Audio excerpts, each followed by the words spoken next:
KUAM News Headlines is presented by Calvo's Insurance, a legacy of trust, serving Micronesia since 1938. Matson, celebrating 25 years of commitment to Guam, Micronesia, and the CNMI. Cars Plus Hyundai, home of the Kona electric vehicle, an electric heart with an SUV soul. Test drive yours today at Cars Plus. McDonald's of Guam, I'm Loving It, and King's Restaurant, serving your local breakfast, lunch, and dinner favorites for over 45 years.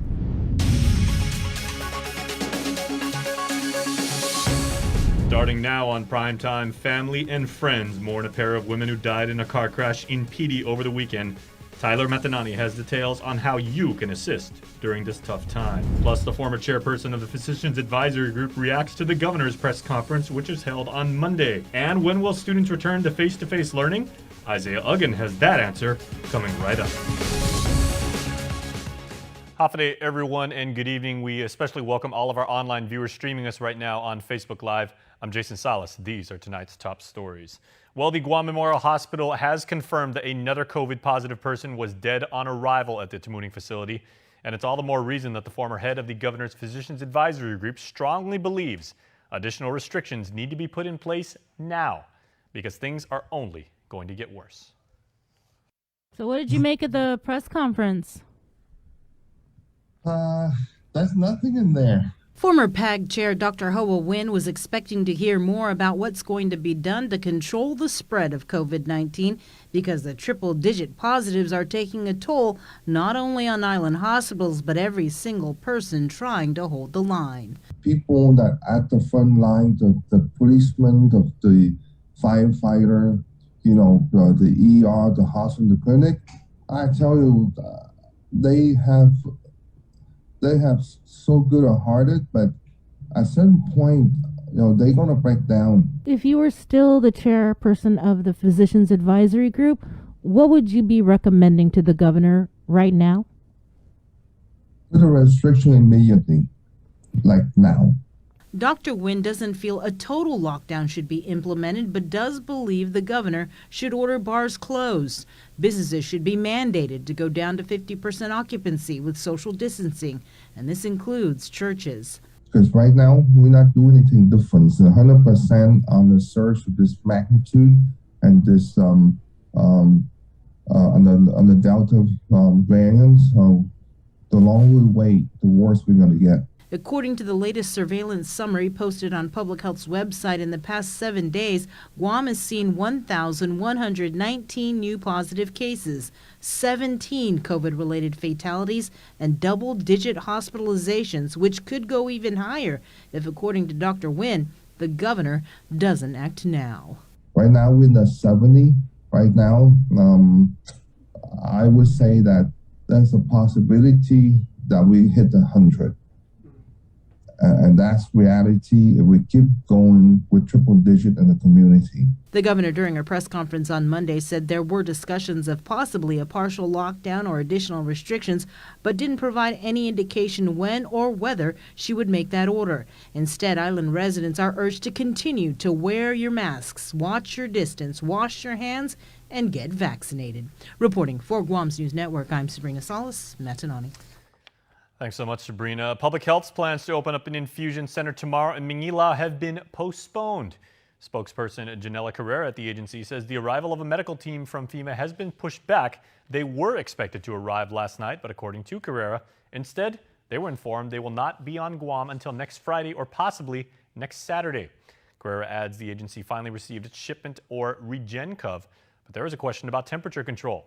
You might recall that just yesterday, GMH confirmed it received 168 vials of the monoclonal antibody treatment on Saturday, but 144 were deemed unusable because they were not within the temperature range, and only 24 of those were salvageable. Well, on that note, we are inviting you to voice your view on our Facebook and Instagram feeds with our daily question. Sound off right now on the issues that matter to you. Just follow us at KUM News on either platform. Today's question is, what conversations have you had with family and friends about getting vaccinated? We're going to share the responses on the link tomorrow with our Tomas Manglona. And if you want to start a conversation with your island community, send us a question. If you'd like your neighbors to discuss on all of our social media feeds. Join the conversation, won't you? We'll let you know how it turns out tomorrow, as I said.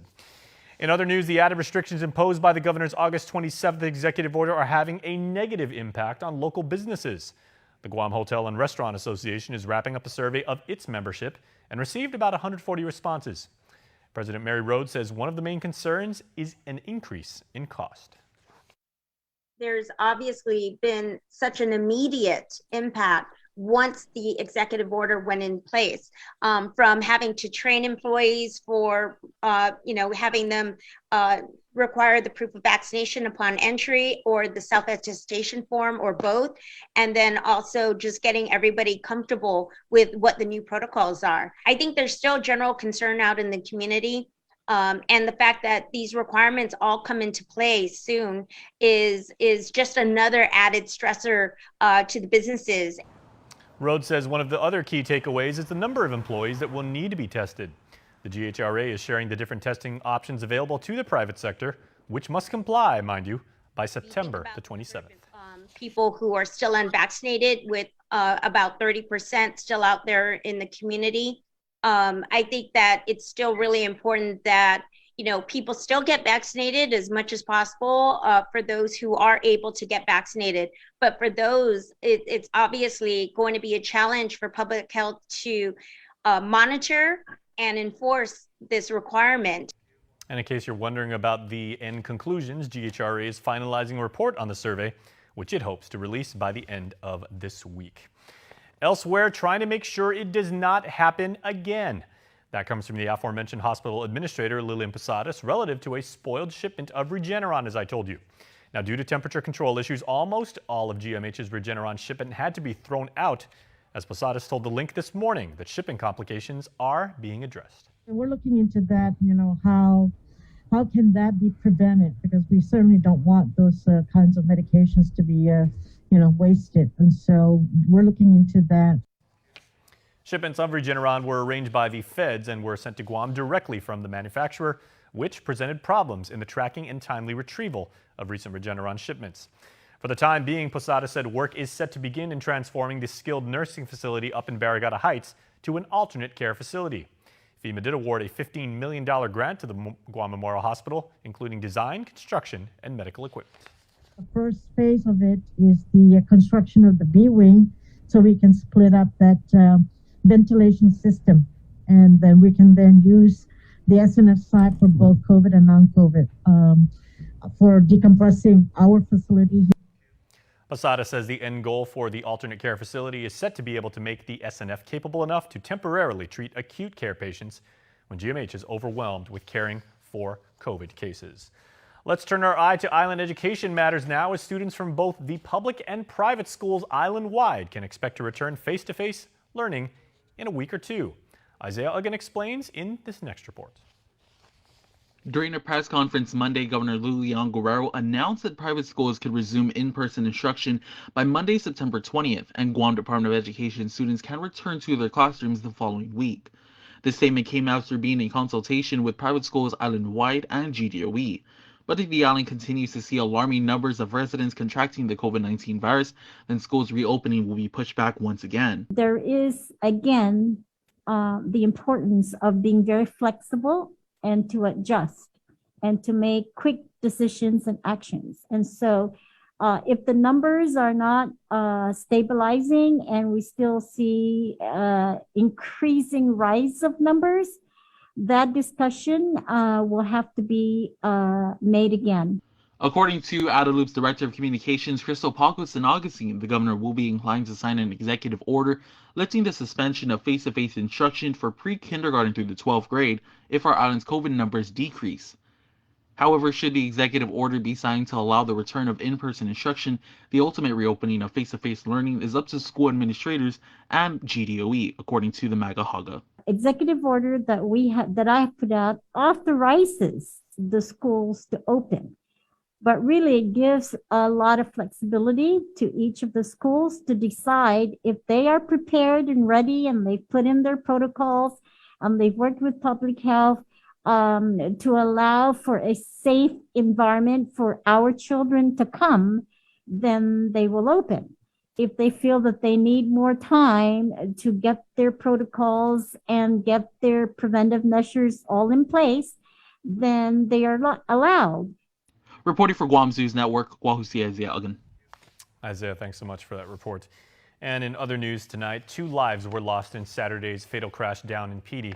And in this next story, our Tyler Matanani spoke with their closest friends who remember the lives that they lived and the legacies that they leave behind. A memorial has been erected at the site of Saturday's fatal crash to remember the 2 women who died. Grace Takuyan Witt says her friend, 29-year-old Molly Haggie, was unselfish, caring, and her children were her life. She would give anything for her family. Haggie was found dead at the scene. She leaves behind her partner, Christopher Haggie, and their 5 children ranging from 1 to 10 years old. I want these kids to have a good life, and I want him to know, like, Chris is one of my best friends. I want him to know that he's not alone. To help the family, Witt created a GoFundMe page. We wanted to do something, not just for funeral expenses, but we're hoping that by doing our GoFundMe page, that we would be able to provide enough financial support so he wouldn't have to worry about, scrambling to find money to pay for all this and be able to still provide for his children. The second fatal victim in Saturday's crash has been identified as 28-year-old Tina Tamingidad. Her close friend Trixie Nahaloa'a says she was sweet, thoughtful, and always put others before her. She was family-oriented with a deep love for Christ. She leaves behind her 5-year-old daughter. My favorite memory of Tina is even when she was like 6 months pregnant, and even if she was telling me like she's in pain, like, backaches and whatnot, pregnancies, symptoms and whatnot. So she'll tell me like, you know what, even if I'm being like this, I'm not going to miss your graduation. Like, that's the kind of person Tina is. When she loves you so much, she will show up for you, and she's very selfless. She's so giving of herself. The PD crash marked the island's 13th and 14th traffic-related fatalities of the year, and latest in a series of fatal crashes in the past several weeks. Police spokesperson Paul Tapau urges the community be mindful on island roadways. We don't classify anything as an accident because accidents are defined as circumstances of uncontrolled circumstances of events. We can control that by simply reducing our speed, being aware of the road conditions and the posted speed limit, and refrain from driving while impaired, whether it be alcohol or any illicit drugs or even recreational cannabis. Reporting for Guam's News Network, I'm Tyler Matanani. Thanks, Ty. The condition of the 3rd person in the vehicle is not known at this time. And please do stay with us, everybody. Primetime continues right after this break. We found out in May of this year that our son had a rare medical condition, and he could not seek the treatment he needed. Our specialist recommended that we travel, the only means of travel was via air ambulance. I can honestly and truly say that Cabo Select Care is really the healthcare that is always there for us. Of Guam employees and retirees. Enroll now. Half a day. As we look ahead to a brighter tomorrow, Matson's commitment to Guam and Micronesia remains stronger than ever. While the world around us is ever changing, what remains unchanged is our commitment to you, our customers, and the island communities we serve. Shipping is what we do best, and serving our community is at the heart of everything we do. But we don't do it alone. This is why we support organizations that make caring for the people and the environment a top priority. We know that many count on Matson's lifeline services in the Pacific, and that's why we continue to work hard to ensure that our shipments remain on time all the time. Matson recently added another Aloha-class vessel to our schedule.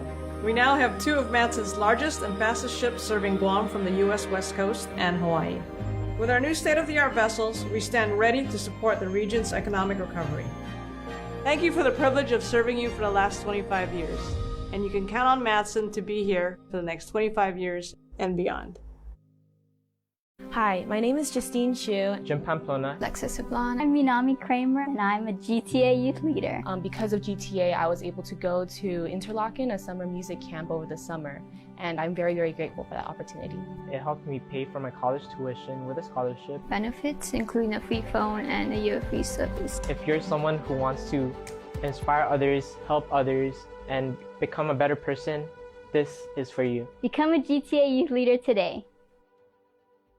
Pizza Hut's Detroit-style pizza is back. Same crispy crust, cheese all the way to the edge, and the sauce still on top. Okay, now I'm hungry. The Detroit-style pizza. Create your own or pick from 3 signature recipes. No one outpizzas the Hut. It's a special delivery to your inbox every week with your KUAM News Roundup, program advisories, and promotions. Sign up for the weekly KUAM Digital Digest today on KUAM.com.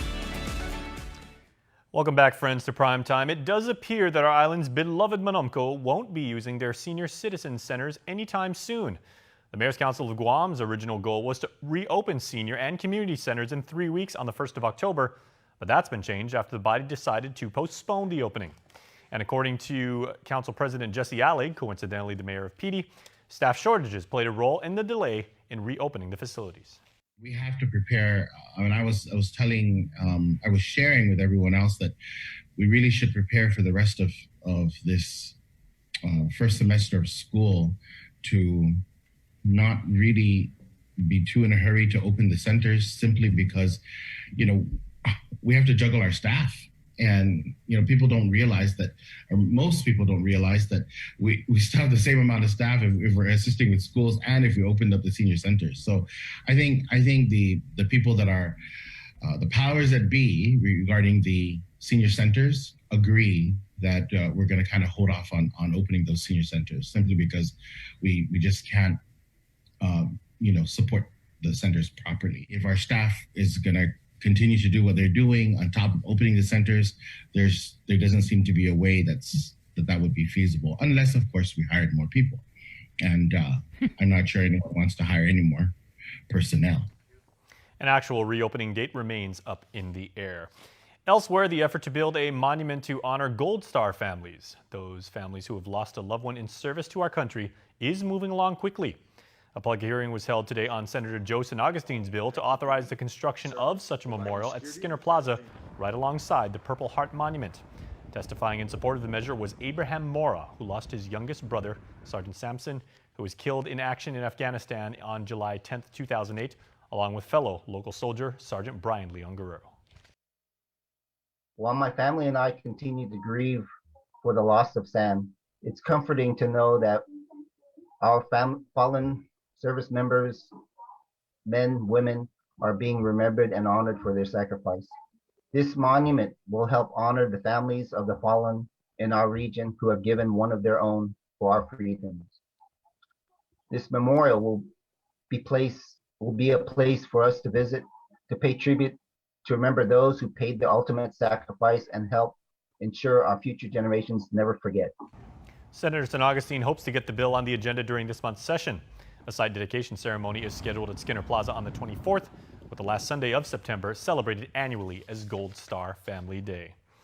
Well, the Office of the Lieutenant Governor held its monthly Island Beautification Task Force meeting earlier today with Climate Change Preparedness Chairperson Vanji Lujan speaking about a way to protect our island's precious coral reefs.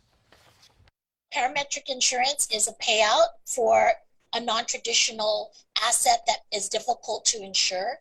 It has to be specified the location and what are the conditions that are met. There's targets that are required for it that you establish when you're getting the insurance. The first successful location was in the state government of Quintana Roo in Mexico. They are protecting a $12 billion tourism industry. In October 7, 2020, Hurricane Delta came through their area. And within the first few days, they were able to get their payout. They were able to create a coral brigade, which are people that respond to coral damage within their coral reefs. And they were able to fix 1,200 large coral colonies and transplant 9,000 broken coral colonies as well. And in 2018 dollars, it is $169 million annually is derived from the service of coral reefs to Guam. Lujan hopes the parametric insurance payout will be beneficial in order to help keep our island's coral reefs safe and secure for the future of our critical tourism industry. Well, the U.S. Department of Education recognized the Guam Community College as the first runner-up in its nationwide Rethink Adult Ed Challenge. The initiative is meant to highlight advances in adult education, with GCC coming in second out of more than 200 entrants from across the country. The entry was the successful Marine Transportation Ship Repair Boot Camp. Secretary of Education Miguel Cardona made the historic announcement. Our first runner-up is Guam Community College for Marine Transportation. Their program will provide a steady stream of apprentice-ready workers for local shipyards and ship repair facilities. Right now, and for the foreseeable future, the school anticipates receiving a high level of demand from both job seekers and employers. So the economic impact is immediate and sustainable. That's absolutely the kind of return on investment for learners, employers, and communities that we're looking for with this challenge. GCC will subsequently receive $200,000 as first runner-up. President Dr. Mary Okada will give a presentation on the Work Ready Boot Camp to the U.S. DOE during a virtual workshop set for the 23rd. Congratulations to our friends out there in Manila at GCC. And also tonight, the Commission on Decolonization is celebrating all things Indigenous this coming Friday the 17th from high noon until 7 in the evening. They'll be at the Guam Museum featuring the people of Guam to promote Indigenous Peoples Day. And the public is welcome to drop by to get their picture taken to promote the event. Executive Director Melvin Juan-Pat Borja tells KUAM News that this event is to help launch the education content for the Commission on Decolonization. Let's take a look at regional headlines now. Here's our friends at KSPN2 News up in Saipan. Hafaday Zantiro Guam. Here's what's making headlines in the CNMI. An aggressive drive by the COVID-19 task force pays off with the announcement that 80% of the population has now been fully vaccinated. The person that put us over the top, a 7th grade student from Hopwood Middle School, Divine Baxter. I feel good about it, so I can help my community. It's different because we don't go to school every day. We get to miss out on some stuff we learned. It's complicated because I want to be close to my friends and I want to get to breathe. Mom, how did you encourage your daughter to get vaccinated? By force. What? By force. By force? I'm getting it. You guys are getting it too. Just go get it. Yeah. We just need to, I mean, we're going on 2 years with this coronavirus and stuff, and I'm diabetic. I need to watch my health and their health as well. Health professional Heather Pangilinan salutes her and all others who have taken the shot, efforts that will continue as we fight this pandemic. We're at 80%, but we're not going to stop. We want to get everybody who's eligible to be vaccinated to, get vaccinated. And we're using all types of strategies that we can. In addition to coming out to the schools, we do offer homebound vaccinations. We're operating a vaccination site at the multipurpose, and we do outreaches. We've done churches. We're doing schools, and we'll be with the schools for the next week through next week. And we just want, we want to get out there into the community and continue to provide the preventative care through what's offered through vaccinations to ensure that everybody's protected. It's really been an evolving situation, and we're constantly reviewing data and analyzing, trends such as hospitalization, and not only here in the CNMI, but we're connected globally. So we're looking at things that are happening within the Pacific, what's happening in Guam, what's happening in the mainland, where we get a lot of visitors coming to the CNMI from. So I think definitely this vaccination rate of 80% is a huge factor that our leadership is going to look at in making determinations on whether they're going to loosen some of the restrictions. I'm sure that our hospital and Chairman Warren is up to par on those. And if we need to be more strict, then we will. But at the same time, I know that we're doing the right thing. We've done the right thing. And I also want to commend our community for following the leadership and following the protocols. And that's the reason also why we're safe the way we are. For more news, please visit saipantv.com. For KSPN2, I'm Sally Lemus. Stay with us, everybody. Sports is coming up after the break.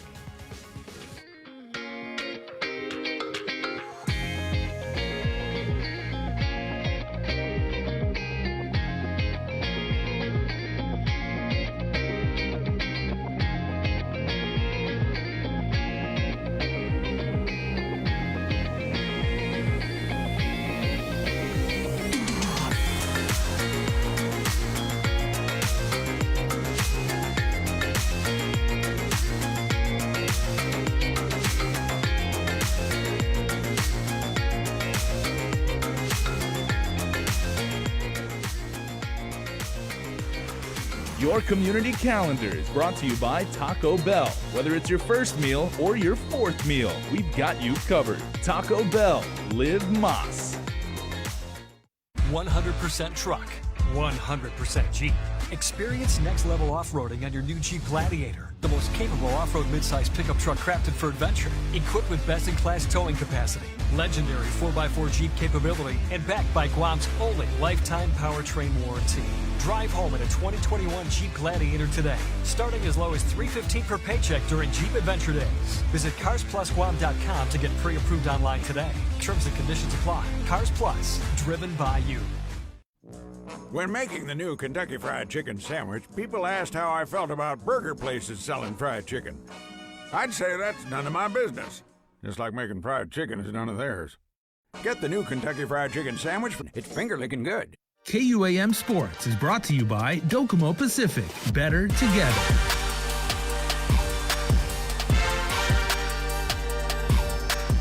Aliata, one of the captains on the Dartmouth women's rugby team. How has your new role as captain been so far, and how are you trying to make an impact with your team during your last season? So my new role as captain so far has been quite an honor, but it comes with a lot of responsibility. We have an amazing roster full of talent, and it's exciting to lead the team both on and off the pitch. Looking forward to playing great rugby with amazing girls and hopefully winning a national championship at the end. We have a lot of great competition coming our way, so it's exciting to be able to lead that this year. The team defeated Quinnipiac 50-10. I'm sure everyone was just excited to be back on the pitch after such a long layoff. Yeah, so we actually had our first game September 1st against LIU. So that was our first game after 661 days. So we were all both excited and nervous at the same time. But once we found our flow, I think everything started to come for us. And then this game, we were looking more on working on what we had planned to work on from our last game's mistakes. So it was good. We started off slow, but we found our flow, and options started opening up for us, and we just capitalized on that. And how's everything been as far as maybe the rise in numbers, and are you guys training in pods, or are you guys just full on training as a complete team? And yeah, so we're full on training as a complete team. It wasn't as restricted as it was last fall. So we have weekly COVID tests that will help us prevent any cases that may arise and take the necessary precaution that we do need to take. And which games have you circled on the calendar and looking forward to playing this season? So I've circled Army, Mount St. Mary's, because I have a whole bunch of friends on that team, and it's exciting to watch Guam play against Guam, and then Harvard, of course, our number one rival, well, competition, I should say. And that's all back to back. This coming weekend, the following weekend, and then the weekend after that. And with more Guam players making it to the collegiate level, from your experience, what can our high school athletes be doing now to prepare themselves for college sports? I would say to just keep training, keep grinding, and since it's harder for us athletes back on Guam to reach out to to attend camps here in the state, here stateside, reach out to those coaches and send out film, because it will really help with getting noticed and getting your name out there. And has it settled in that this is your last run at the sport that you've grown to love? It's getting there, but it hasn't settled in yet. I think once I hit my last home game, that's when I'll realize it. But I'm trying to take in everything as I'm going, because it's been a sweet ride despite the circumstances we've been in. And how has the support been with students and just faculty and people coming out to support the team during these times? It's been awesome. Since we've been back, we've been getting support from many different sports teams here. A lot of the staff, some even drive up to our away games, which is nice. And just also having the support from back home, like my family and my family's friends, and some people that I don't even know reach out to my parents. And it's been nice, because I do this for them, and I'm grateful. KUAM Sports is brought to you by Docomo Pacific. Better together.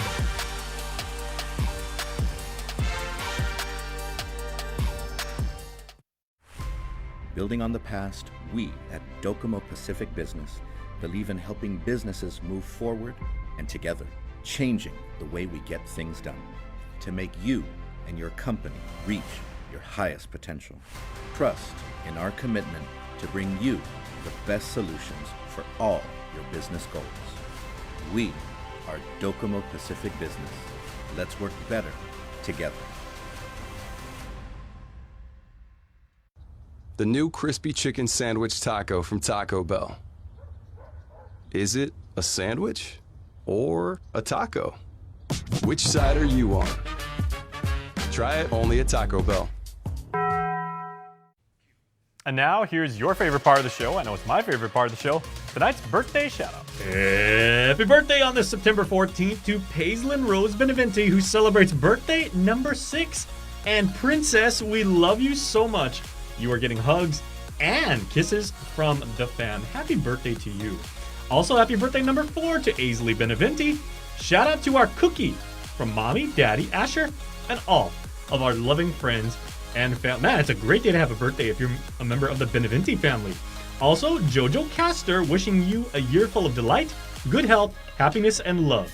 Happy birthday, dear husband. We love you, from your wife and kids.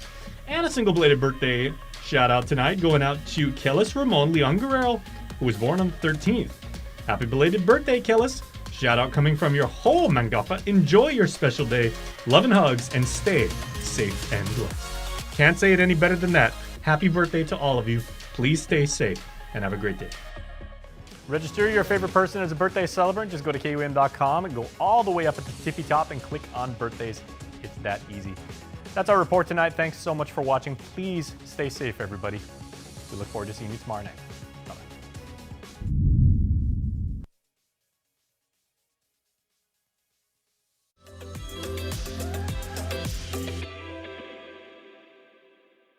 Off it, everybody. I'm Sabrina Salas and Matt Tanani. Welcome to Health Home